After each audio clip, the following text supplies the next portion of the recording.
سکون، اطمینان. جو ایمان کا اصل حاصل کیا؟ امن.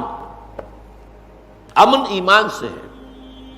اسی لیے جب نیا چاند دیکھتے تھے حضور، مہینے کا نیا چاند، تو کیا کہتے تھے؟ اللہم اہلہ علینا بالامن والایمان والسلامت والاسلام.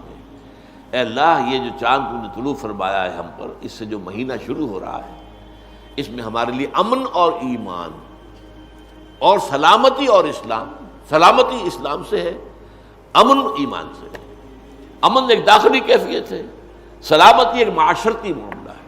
سلامتی ہو، امن ہو، یہ باہر کا امن جو ہے یہ سلامتی ہے، تاکہ کسی کو کسی سے نقصان نہ پہنچے، کوئی کسی کو قتل نہ کر رہا ہو، کوئی کسی کا مال نہ چھین رہا ہو، ایک دوسرے کے لیے سلامتی بن جائے. سلامن سلاما قیلن سلامن سلاما. اور حضور نے فرمایا افشوا السلام بینکم، اپنے مابین سلام کو عام کیا کرو. اسی لیے سلام میں سبقت جو کرتا ہے اسے اجر زیادہ ملتا ہے. اور اگر جو ویسے تو یہ آداب تو یہ ہے کہ چھوٹے بڑوں کو سلام کرے، لیکن اگر کہیں بڑا چھوٹے کو سلام کرے تو دگنا ثواب لے جائے گا. اور فرض کیجئے کہ اس چھوٹے کو ایک طرح کی تعلیم ہو جائے گی، ادب کی تعلیم ہو جائے گی کہ بھائی سلام کرنا چاہیے، تو ہر مسلمان کو سلام کرو. ایک حدیث میں تو بڑے پیارے الفاظ آئے، لن تدخلوا الجنۃ حتی تؤمنوا ولا تؤمنوا حتی تحابوا افلا ادلکم علی شیء اذا فعلتموه تحاببتم افشوا السلام بینکم. دیکھو تم ہرگز جنت میں داخل نہیں ہو سکو گے جب تک کہ مومن نہ ہو.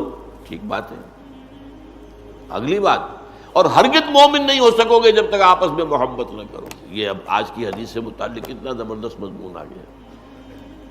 لن تدخلوا الجنہ حتی تؤمنوا ولا تؤمنوا حتی تحابوا، حب سے، آپس میں ایک دوسرے سے محبت میں. اور فرمایا افلا ادلکم علی شیء اذا فعلتموه تحاببتم، کیا میں تمہیں نہ بتاؤں، تمہاری رہنمائی نہ کرو اس چیز کی طرف کہ اگر تم اس پر عمل کرو تو آپس میں محبت پیدا ہو جائے. اور وہ چیز کیا ہے؟ افشوا السلام بینکم، اپنے درمیان سلام کو عام کرو، پھیلاؤ. قیلن سلامن سلاما، معاشرے کے اندر ہر طرف سے. اب دیکھیے یہ دنیا میں اور بھی ہیں، گڈ مارننگ، گڈ ایوننگ ہے وغیرہ وغیرہ، ہائی اور ہلو ولو جو کرتے. اس میں بہترین جو ہے گریٹنگ السلام علیکم. اور اس کا جواب فرمایا گیا کہ تم جواب پلٹ کر دو تو زیادہ دو، اور نہیں تو کم سے کم اتنا جواب تو دے دو. بعض لوگ جو ہیں وہ اپنے وہ تکبر میں سلام کیا کسی نے، بس سر ہلا دیا. یہ نہیں، یہ تکبر کی علامت. وعلیکم السلام یہ تو کم سے کم ضرور کہو، یہ تو قرض ہو گیا تم پر. اس نے تمہیں کہا السلام علیکم تو کم سے کم وعلیکم السلام تو کہو نا. بلکہ بہتر یہ ہے کہ بڑھا کر دو، بس السلام علیکم ورحمۃ اللہ وبرکاتہ، یہ بڑھا کر دو. تو اس حوالے سے یہ سلام. مجتمع قوم فی بیت من بیوت اللہ یتلون کتاب اللہ ویتدارسونہ بینہم الا نزلت علیہم السکینہ، ان پر سکون، اطمینان کی کیفیت نازل ہوتی ہے. وغشیتہم الرحمہ، اور رحمت خداوندی انہیں ڈھانپ لیتی ہے، سایہ کرتی ہے. رحمت خداوند. میرا کلام پڑھ رہے ہیں لہذا اللہ تعالیٰ کی رحمت جوش میں آتی ہے. میری باتیں سمجھنے کی کوشش کر رہے ہیں، میرے کلام کو سمجھنے اور سمجھا رہے ہیں.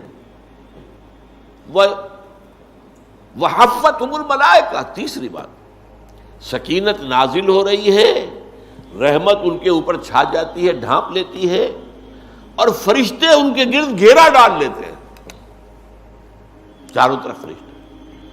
حفتہم الملائکہ. اور سب سے اونچی بات آپ سنیے، وَذَكَرَهُمُ اللَّهُ فِي مَنْ عِندَهُ، اللہ ان کا ذکر کرتا ہے ان کے سامنے جو اس کے پاس ہے. پاس کون ہے؟ ملائکہ مقربین. ملائکہ کے بھی تو درجے ہیں نا. ایک ملائکہ جو ہے وہ دنیا کے ملائکہ یہاں کے انتظام انسرام میں لگے ہوئے ہیں.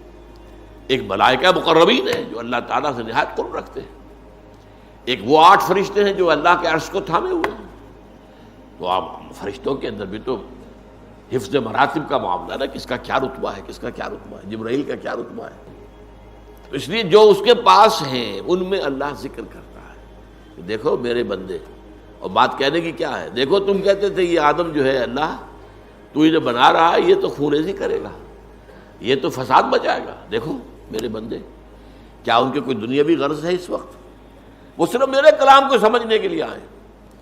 میرے گھروں میں سے ایک گھر میں، اس میں یہ ہے کہ ایک تو اولاً تو یہ مسجد شمار ہوگی کیونکہ بیت اللہ ہے، من بیوت اللہ، تو یہ بھی مسجدیں جو ہیں یہ اللہ کے گھر ہیں، اس میں تو کوئی شک نہیں.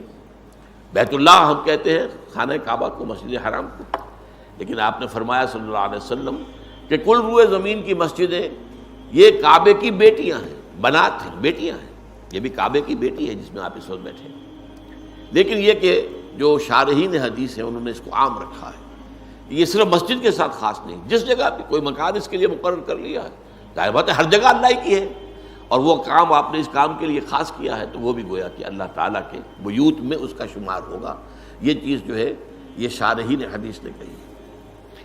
تو پھر سن لیجئے، وَمَجْتَمَعَ قَوْمٌ فِي بَيْتٍ مِّن بُيُوتِ اللَّهِ، نہیں جمع ہوتے کوئی لوگ اللہ کے گھروں میں سے کسی گھر میں، یتلون کتاب اللہ ہے، اللہ کی کتاب کو پڑھتے ہوئے، وَيَتَدَارَسُونَهُ بَيْنَهُمْ، اور آپس میں اس کا ایک دوسرے کو افہام و تفہیم کرتے ہوئے، سمجھنے اور سمجھاتے ہوئے، الا نزلت علیہم السکینہ، مگر یہ کہ ان پر سکینت نازل ہوتی ہے، وغشیتہم الرحمہ، اور رحمت خداوندی ان کو ڈھانپ لیتی ہے، وحفتہم الملائکہ، اور فرشتے ان کے گرد گھیرا ڈال لیتے ہیں، وذکرہم اللہ فی من عندہ، اور اللہ تعالیٰ جو ہے ذکر کرتا ہے، ان کا تذکرہ کرتا ہے، دیکھو میرے بندے میرے فلاں گھر میں یا فلاں مقام پر میرے کتاب کو پڑھنے کے لیے جمع ہے. ان کا کوئی اور اس کے اندر مقصد نہیں ہے، کوئی ان کی دنیاوی غرض و قائد اس میں نہیں ہے سوائے میری کتاب سے محبت.